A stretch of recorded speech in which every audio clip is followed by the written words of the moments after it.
Hi, I'm Stanley Goldberg, host of the Inquiring Mind podcast. I hope you enjoyed today's episode. And if you're new here, I release 2 episodes a week with a variety of fascinating guests, and I would appreciate if you would support my podcast by liking this video and subscribing down below. Thank you for your support, and now to today's guest.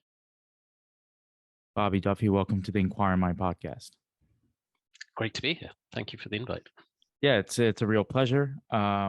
So I am looking forward to discussing your upcoming book, The Generation Myth: Why When You're Born Matters Less Than You Think. And for the people that are viewing this on YouTube, here's the physical copy. I was lucky enough to get an early copy. It was a very interesting read. So thank you for writing it and taking the time to lay out your ideas in this book. So let's start with this. What motivated you to write this book? I suppose the main thrust of the book is that generational thinking, what's truly different between generations, is a really big idea that has got a huge history in sociology and philosophy, but has been utterly lost in recent decades in a mess of stereotypes and myths and cliches about generations, where fake differences are created or exaggerated between generations for all sorts of motivations. And that's a real shame because aside from those myths and stereotypes, there are really important differences in the context for different birth cohorts that are shaping lives in different sorts of ways, but we can't really see them because they're lost in this mess. So that's really the thrust of the book, that this is an important idea, but only if we separate the myth from reality. When was the first time that you realized that there's something to this? Was there not to quote Oprah, but like an aha moment? Yeah, it's really interesting because it was sort of my genesis of interest in it probably started with Bob Putnam's Bowling Alone, where Bob um, laid out some really, really important trends that were true cohort differences in terms of people's trust in each other or social connection more generally. So I started looking at a broader set of attitudinal variables and behavioral variables across different countries to try to um, see if I could see similar patterns or different patterns in the UK and elsewhere. And then that was, good 20 years ago. But then that kind of sensitized me to looking for claimed generational differences. So when I started looking at that, you started to notice more and more frothy, made up generational differences, claims about generational differences. So I suppose it's the evolution. It wasn't so much an aha moment as an evolution of seeing, there's something really important here. But everything that I saw related to generations, or nearly everything that I saw related to generational types like millennials or Gen Z or baby boomers, was mostly nonsense.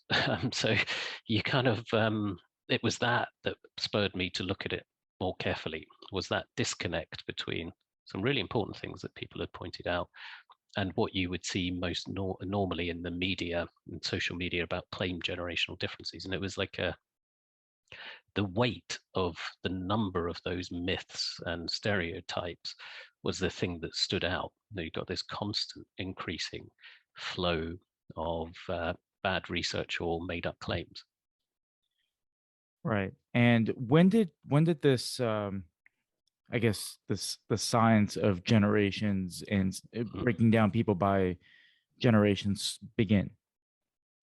Yeah, I mean, it's got a long history, and a lot of very old thought thinks about generations as a group of people where it quite often, even in hundreds of years ago, people were talking about 15 to 20 year kind of cycles where uh, you would have different characteristics within cohorts that would feed through. But I guess the way that we think about generations now was informed a lot by the thinkers that around the turn of the 20th century, and particularly around the First World War in Europe.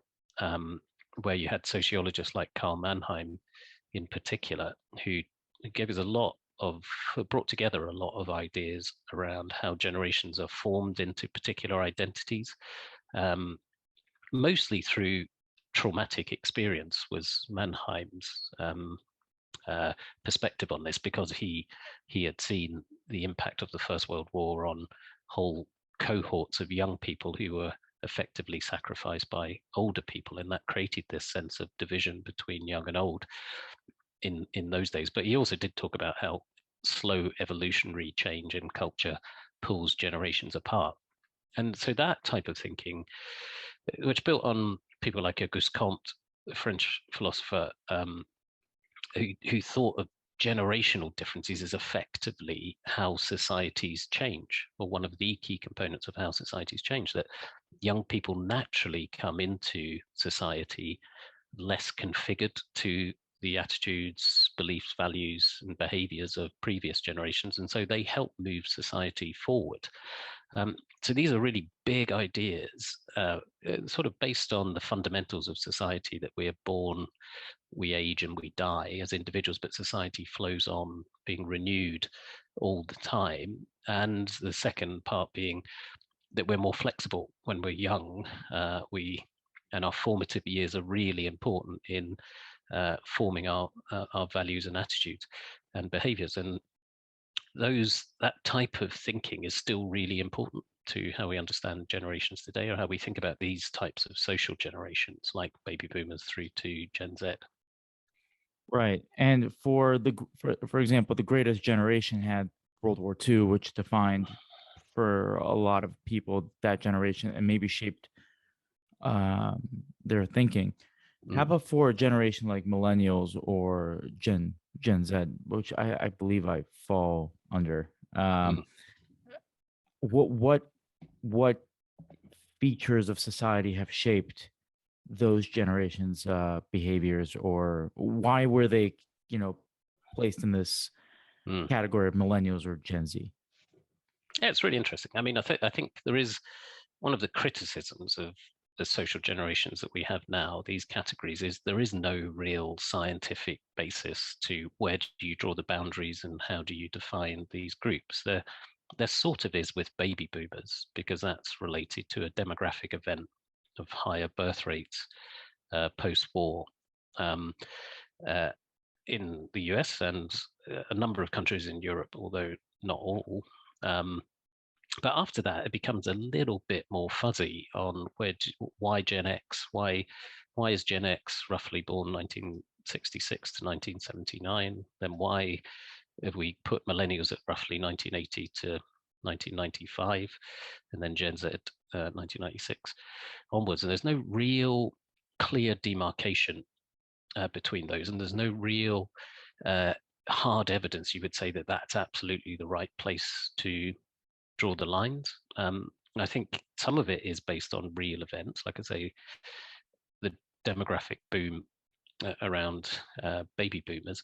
And then really since then, it's kind of rolling it forward 15 to 20 years, depending on the generation, and thinking about those as groups. I mean, and there's a lot of interest in the US right now, in discussion in the US in particular right now, about why have we got these categories and can we do away with them, because they don't have a scientific basis. And I think that in some ways is a good question, but we're sort of stuck with them now. The genie is out of the bottle in many ways, and because they've become such a shorthand for which group are you in, or talking about different other types of groups, really hard to row back from that and say, actually, we should cut it in a different way. And then, frankly, as well, alternatives like using decades as a cutoff are just as arbitrary in terms of how we would segment people on their birth year. And then fundamentally as well, I mean, I think the disconnect between how we define these groups, which is in birth year, but what is actually important is what is happening when each of those cohorts are going through their formative years, so in their teens and early 20s. That's really what the what the basis of generational difference is in many ways, and why it's important, because you are formed more in those years and you're more connected to your peers and their experience during those years. So in the end, my view on it is effectively, is it useful to have these groupings? Does it tell you something about society and how it's changing that you actually get value from? And I think in the book, I do get value from using these groupings, because there are big differences between generations because they grew up in different sorts of contexts. So answering your question about what's different about millennials and Gen Z and their formative experience, you can absolutely see the impact of the housing price boom and bubble, and then the financial crash on the life course of millennials and Gen X to some degree in the US. You just look at home ownership rates, and it looks like Gen X is going to go up to meet baby boomers and pre-war generation levels of home ownership. And then in the early 2000s, with the housing price boom, and then particularly reinforced by the crash, financial crash, they just deflected away from that life course. And then millennials never really got going in terms of home ownership, and they're only just now starting to get into it, but still at much lower levels. So utterly different life courses for those groups on that factor, just depending on when they were born.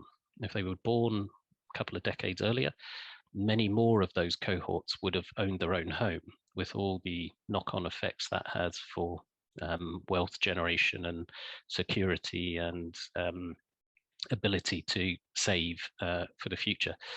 So it's those types of events are the really, really important things in shaping a generation. Those big things like economic crises, crashes, or booms. Things like a pandemic is obviously a very generation shaping event.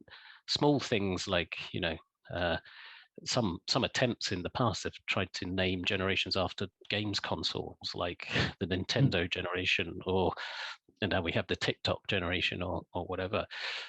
Those are not the kind of big things that really shape a whole cohort. You've got to look for major structural changes in society. Something like Jean Twing, I think that's her name. Like the iGen, calling a generation of based on iPhones or telephones. I think that's fairly accurate, right? Because it's a phenomenon that lasted well to this day, and it's been, I forgot how many years since the first iPhone, and it really did shape a whole generation. How much of is there a do you find that there's a carryover effect from generation to generation? For example, from baby boomers to say millennials, that millennials looked at their parents buying houses and all that, and they said, you know what, I could do the same thing. And now that, for example, millennials went through this experience with the great uh, the Great Recession in 2008, they their kids are less likely to own a house because their parents didn't own a house.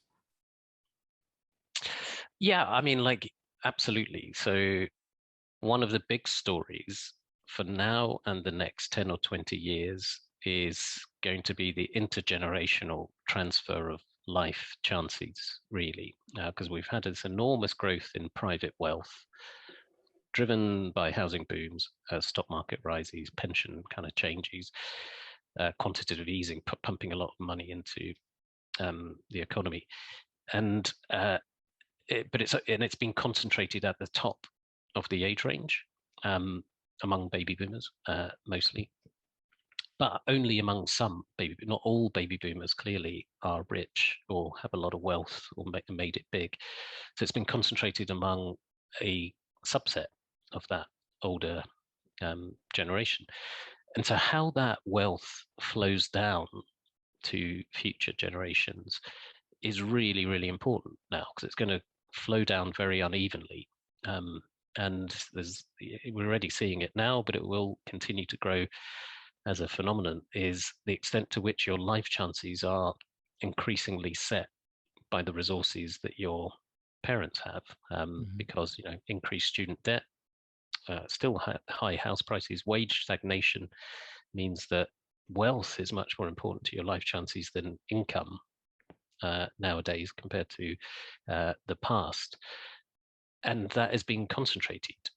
So there is this risk of, some commentators, academics talk about it as a funnel of privilege. Others talk about it as an incipient caste society, where you're born determines your life chances, who you're born to, the circumstances you're born to. And I think that's obviously not new, but it's becoming more accentuated because of this very uneven spread of wealth, huge growth in wealth and very uneven spread in it among that older population. So yes, absolutely, it's the interaction between generations and economic inequality is really, really important. Sometimes people, when they talk about generations, say it's just the distraction from the real issue is inequality, and that some people are rich and others are poor, or structural discrimination of different sorts. But really, the real story is the interaction between those two things and how that's affecting whether people really do have an opportunity to make it for themselves. Yeah. And what effect do you think that the media has on these quote unquote generation wars? I'm referencing this while also reading a book by a man named Andrew Yang, who ran for president of the United States and was a huge proponent of universal basic income and all that. But Mm, um, and he describes a situation in Iowa where he mm, was campaigning, with three candidates that nobody else knew, mm, himself, who nobody knew at the time, mm, and this guy who Michael Avenatti in the United States, who was defending Stormy Daniels, mm, uh, who was accusing Donald Trump mm, of certain affairs. Um, and he realized in the book, and I think it's an accurate representation of the media, that the media didn't come to these events to figure out, oh, this person is really interesting, that person is really interesting. They came with a preconceived notion of mm, um, what they wanted to write, and they just mm. confirmed their biases in some ways. Do you find the similar situation to be with the generation wars, that they kind of inflame these divides? Mm. Yeah, no, very much so. I think it's you kind of touched on one of the key uh, devices that I use in the book, really, to try to separate the myths from reality. So if you think about how societies change and individuals change, there's only really three effects that explain all types of change, which are cohort effects, where one generation is different from another and stays different, and to do with when they were socialized. But you also have life cycle effects, where we do change as we age, where we go through particular life events, and it changes our perspective on things like getting married, having kids, getting a job, retiring. All of those types of things kind of affect us.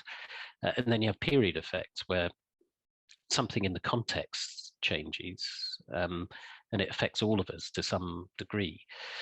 And the reason I explain that is because I think the reason that we feel like we have a culture war between generations now is not because we have a particularly unusual set of younger generations coming through right now. It's often set up as we have an unusual, extreme younger generation that are either snowflakes or social justice warriors coming through right now. But when I look at the evidence of difference in attitudes on social and cultural issues like race or gender or sexuality, those types of things, the gaps between young and old today, there are gaps, significant gaps between young and old today, but they're no different from the gaps between young and old in the past. The issues change over time. It may be more about gender identity now than homosexuality, that people are divided on by age. But the gaps between young and old are not that different. In fact, in some ways, baby boomers were more different from their parents than young people are from baby boomers today. In what ways? In the sense of, if you go back to, say, the late 80s or early 1990s, it was the pre-war generations were more than twice as likely than baby boomers to think that a woman's place was in the home and men should go out Interesting. to work.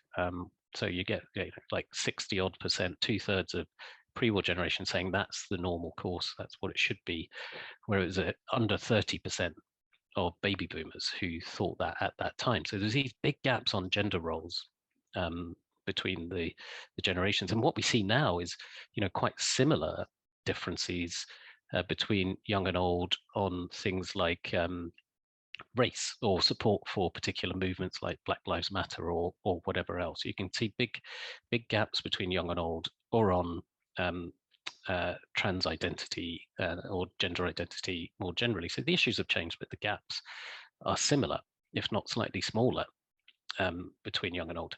So what I argue is that what we're actually seeing is a period effect, not a cohort effect. And the period effect is that today we have a much more divided, fractious, extreme media and social media environment where we're kind of built into the system. We have built into the system a focus on the extremes. So you get to hear more from the extreme views on either side of Mhm. a debate than you would do in the past. So it gives this impression that we've got two uh, camps facing off against each other with utterly opposed views on each of these types of sensitive issues, when actually that's not the case in reality among the public in general. Is not nearly as divided or extreme as you see as it seems. So that's a period effect where it affects these types of things. So it does feel more divided on those types of cultural issues right now, but it's not to do with having a particularly unusual gap between young and old. The gap between young and old is completely natural, and in fact, society needs that in order to keep moving forward. There's a lot of thought experiments by Comte and Mannheim and lots of others about if we lived forever as individuals, society would end up as a stagnant pond because we get stuck in our ways as individuals, whereas society needs these fresh ideas from young people coming through. So yeah, that's a really crucial distinction. The generational element to the culture wars is uh, exaggerated stroke created by the environment, not by the generations themselves. Yeah, I've always felt, I mean, I felt for a little while now that the relationship between generations and how people call each other, or some of them you outline in your book, like I've heard this myself on numerous occasions where people during COVID would call it the boomer remover, and which is Yeah, not pretty. They would call millennials and Gen Z snowflakes, and as you mentioned before. Um, what I find interesting is I think it's also a repetition, right? Like the media keeps, or people keep repeating that we're divided, we're divided, we're divided, and at a point you start to believe mm. this myth. While I don't know, I found that if you're willing to have a conversation and be open minded with anybody, they're not nobody's gonna curse you out in person like they would online. So um, there's there's this disconnect from what you see on social media, and social media is very divided. If you go on Twitter and you read the comment section, it's very divided. But I don't think society is Twitter is representative of society, So I think it's just people repeating the same thing, and that's why we follow along. Yeah, absolutely. I mean, like the boomer remover thing um, drew a lot of attention, but it was, a handful of people using it, and then everyone else, including young people, effectively saying, "No, that's not something we we want to talk about or agree and completely disagree with." And if you look at how people actually behaved rather than what a few people said on Twitter or other social media platforms, the real picture of the pandemic is incredible compliance among young people, among everyone, but including young people, with measures that are mainly about protecting older people and the vulnerable. And enormous sacrifices really is the big story here. We didn't expect people to be quite so. I know, not everyone has, but the extent of compliance with changing our lives in order to protect the health of other people has been incredible worldwide. And that's the real story, not the blown up, unrepresentative examples. And and you're right about the repeated point. There's something called illusory truth bias, which is the second time you hear a lie, you're more likely to believe it just through repetition, because of the way our brains work is when you hear things a lot, we accept it more likely. It is more likely to be true, and that is the case if you're bombarded with these types of messages. Even if you know it's not really representative, it's something sticks with you.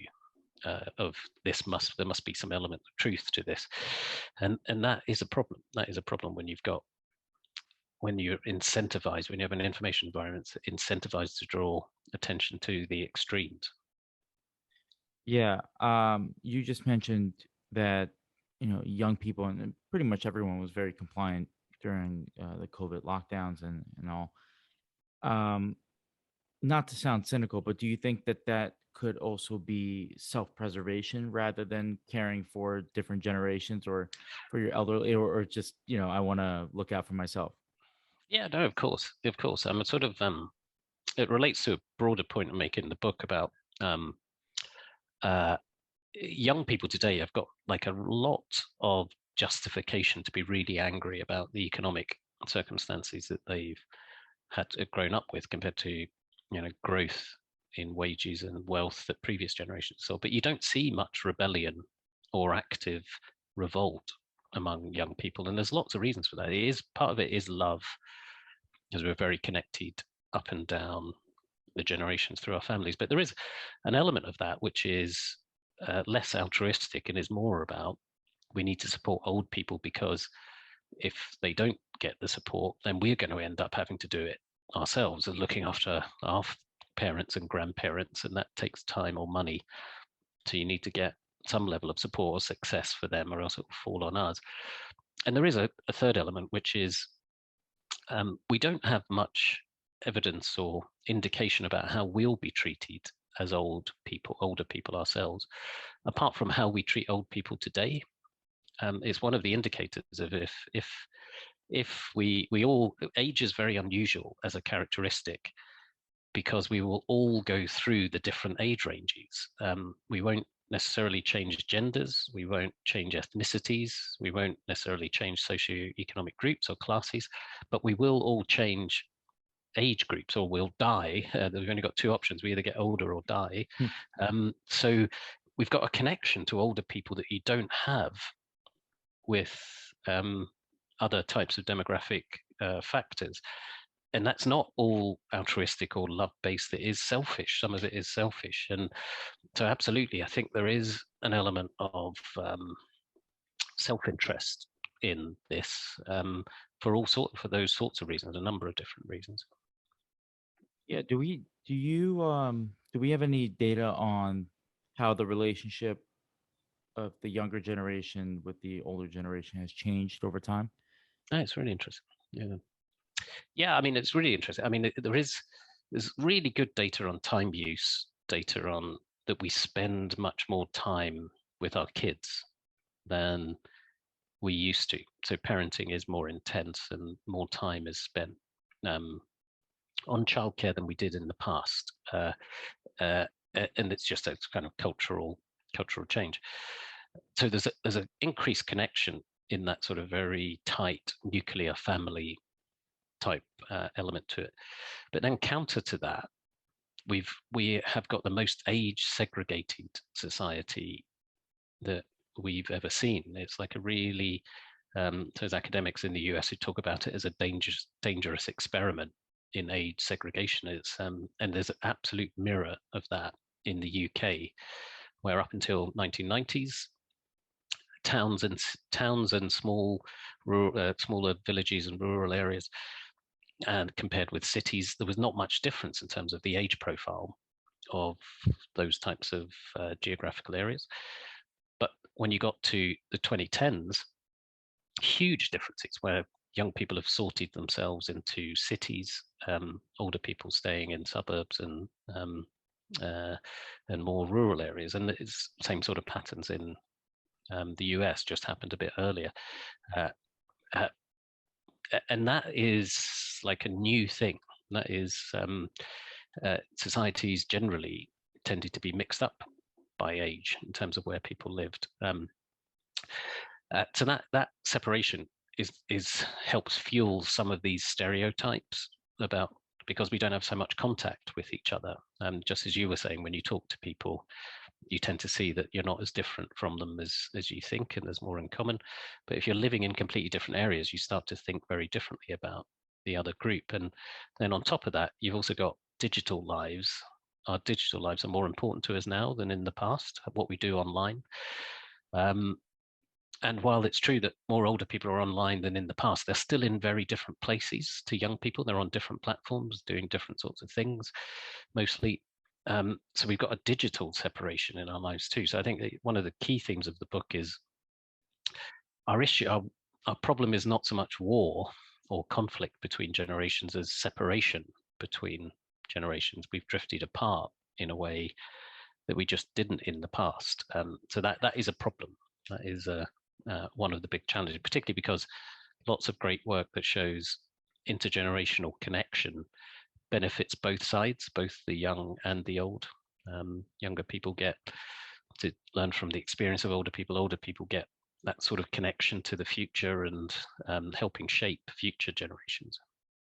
Yeah, what surprised me is you just mentioned, if I'm not mistaken, that the younger generation is spending more time with their kids. Is that correct?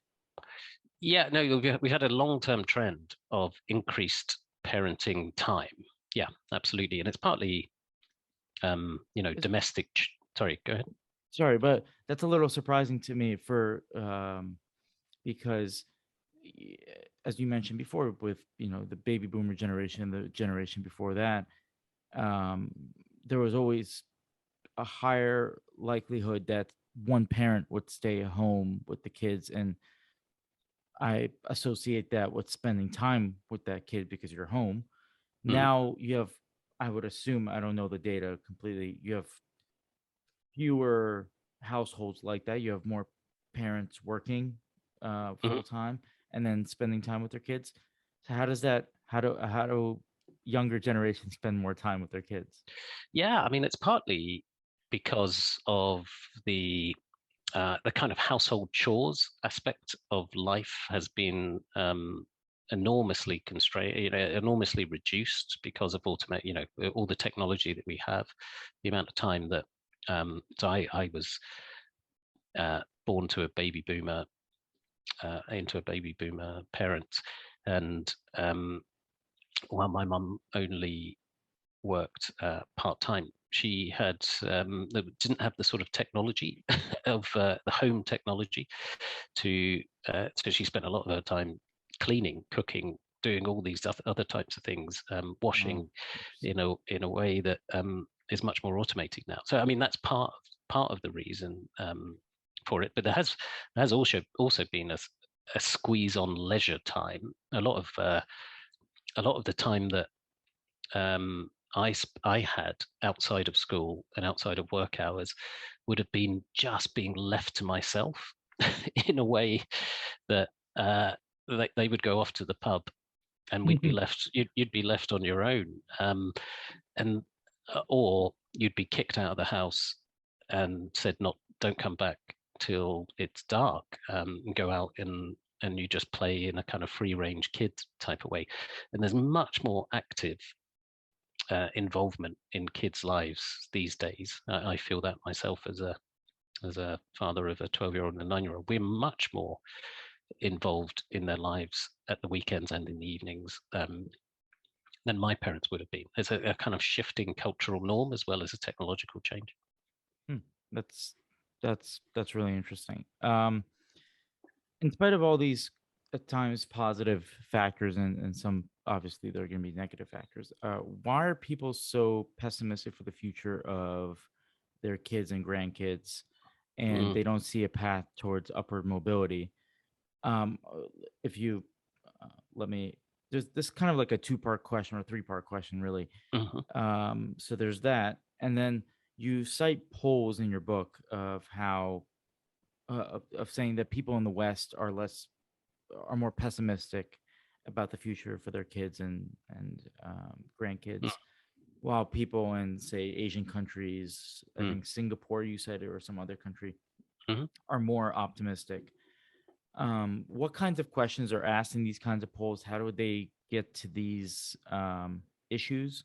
How do mm, they find this data? And the last is, how do you see this phenomena tied to your previous work with your last book, Why We're Wrong About Nearly Everything?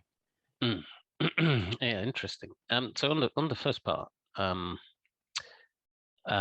the question is uh, um, whether you think today's youth will have a better or worse life than their parents.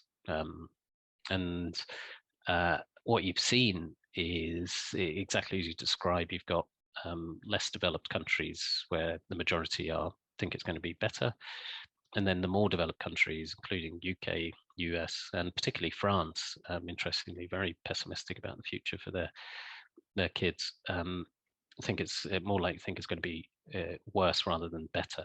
So only 13% of people in France think the future is going to be better for kids today than it was for their parents. And the real driver of that is those big economic changes. We kind of got used to post-war generation on generation improvement in incomes, lifestyle, life chances more generally. But we've had for some time now wage stagnation, these problems with home ownership and wealth generation generally. Um, and of course, we've got big existential crises looming around climate that are more prominent now than were for our parents. Not that they didn't exist, but just become more prominent now. And so that is a real phenomenon, and you can kind of see it as it's in the UK. It's been a real turnaround. In 2003, half of people thought the future was going to be better for kids than their parents. Only a quarter thought it'd be worse. Now those figures are reversed, where you got half think it's going to be worse and a quarter think it's going to be better. The US goes up and down a bit more, but there was certainly at the end of the 1990s much more optimism that the future was going to be better for kids than there is now. And this is pre-pandemic. That won't help clearly. So there's a real thing there, and it's mostly driven, I suppose, by that disconnect between our expectations of generation on generation progress. So when you ask people whether your kids doing better than you is important to you, you get 70 to 80% of people saying yes, it is. That is an important thing. We like to give on a better future to our children than we had ourselves. Quite important to us as individuals. Um, so I am, but the connection to the misperceptions point is a really useful, really interesting one, because what the one of the big themes of that book is that things are not as bad as we think in many ways. That the thing that we have this tendency to think things are worse and getting worse than they really are, and we forget about the progress that we've made.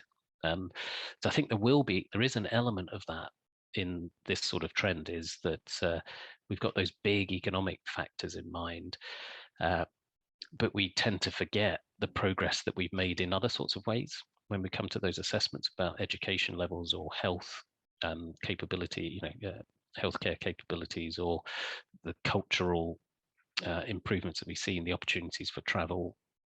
All of it, this is all pre-pandemic, I guess. But so yes, we tend to err on the side of pessimism about the direction of travel we have gone in and what the future looks like.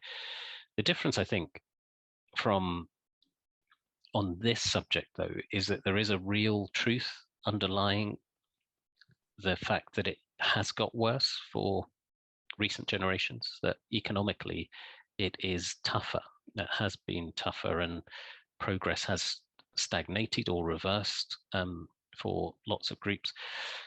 And so that is a real thing. That is not a misperception among people. That is based on that type of fact. But it's also a partial view, because other things have improved for generations in all sorts of other ways. Mhm. So to begin wrapping up, Mm, in the interest of time, I ask two questions at the end of my podcast to every guest, and I'll bundle them together, and you can answer in whatever order you please. right. The first one is, what gives you hope for the future?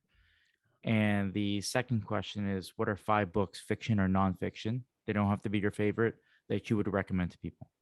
Oh, wow. I didn't know those were coming. They're really good Yeah. questions. I should have thought about those. So, reasons for optimism. I think uh, the biggest reason I have for optimism is through looking at the long-term trends historically. I think what gives me hope is looking back to previous times where everything felt lost, or that it was going downhill, or heading towards an inevitable crisis. So what stands out really is the 1970s for lots of countries, where it seemed like people were losing faith in the economy and the democratic system. And you could find an awful lot of commentary then that looks like commentary now, that we are heading towards an inevitable crisis, and it's all going to end in a big conflict. And that some generational thinking tends towards emphasizing that we're there's an inevitable decline coming, or inevitable crisis coming. But what I take from those looking at those longer term trends is that things change, and things change because we have agency over them. This is not all set in stone when you look at um, uh, how bad things were in the past, and then a few years later things had improved significantly for people in terms of their attitudes or their lives. And that's really really important, because generational stereotypes and myths kind of contribute, or simplifications of the characters of different generations contribute to that sense of decline, or that everything is set and there's nothing we can do. So my cause for optimism is everything that I see in the evidence is there's very clearly things that were changed because of action that was taken. So it's still in our hands, I guess, is the cause for optimism. On books, I suppose I am currently reading an awful lot about culture wars, and revisiting an awful lot of culture war literature.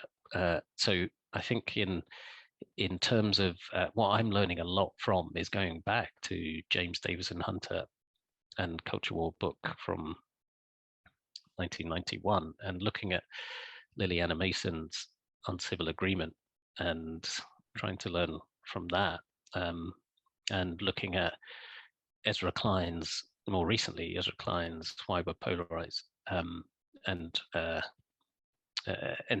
each of those books kind of add to my understanding of a path that we may be on in the UK, unfortunately following some of the US trends towards these cultural divisions. So I would pick, if I can get away with 3 rather than 5. Sure, sure. I would pick out those 3 as sort of markers of different understandings of how and why these things happen, in order to hopefully understand how we can avoid a similar sort of outcome in the UK.